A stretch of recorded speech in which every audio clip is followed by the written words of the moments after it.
Baik, saya Nisa Pambudi. Saya akan menjelaskan mengenai project SQL dan data wrangling mengenai analisis produk.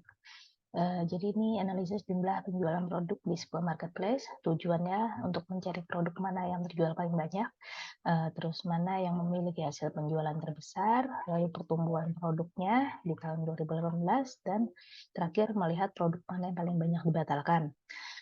Datanya ini berasa ada total 7 data yang diambil dari 4 tabel,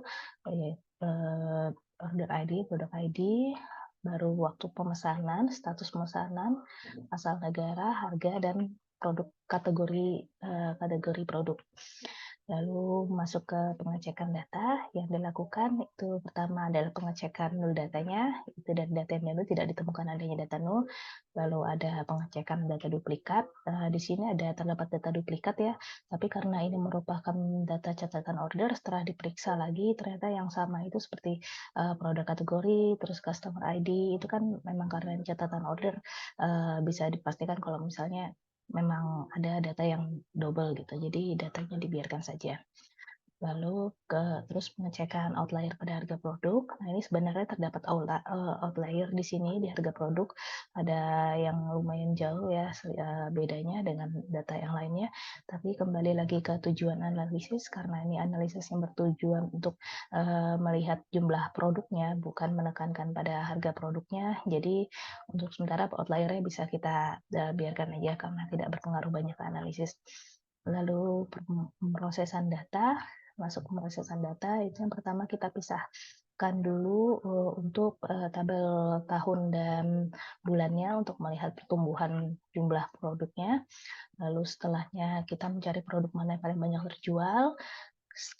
Di sini sudah muncul hasilnya. Lalu habis itu kita cari juga ini produk yang menghasilkan penjualan terbesar, jadi dari total penjualannya dikalikan sama harganya, mana yang paling banyak memberikan pendapatan terbesar. Lalu selanjutnya juga melihat angka pertumbuhan produk. Nah, jadi di angka pertumbuhan produk ini kita ambil 3 produk yang paling banyak terjual dan 3 produk yang paling banyak memberikan hasil penjualan. Di sini ada 6 sebenarnya, cuma karena sports leisure ini masuk di kedua kategori, jadi kita cukup hitung untuk 5. Nah, terakhir lalu kita mau mencari negara mana yang paling banyak membatalkan produk dan produk apa yang paling banyak dibatalkan dari negara tersebut. Di sini sudah muncul. Lalu masuk ke hasil analisis, jadi produk mana yang paling banyak terjual, diambil 3 terbanyak ya. Jadi ada bed table, health beauty, sama sport leisure, penguntur dekor, dan komputer aksesoris. Itu yang paling dinikmati. 5 sebenarnya, 5 produk yang terjual paling banyak. Jadi mungkin bisa ke depannya bisa ditambahkan stoknya, promosi, atau bagaimana, soalnya kan ini produk yang terjual paling banyak dari segi jumlah. Nah, lalu produk mana yang memiliki hasil penjualan terbesar, itu furnitur dekor yang pertama, lalu ada juga setelahnya sport leisure, watch gift, komputer aksesoris. Lalu pertumbuhan produk di tahun 2018, karena ini ada 2 kategori. Pertama yang paling banyak terjual, ini pertumbuhan produk dari health dan beauty ini yang paling tinggi ya, sebesar 62%, jadi lebih dari setengahnya dari tahun sebelumnya.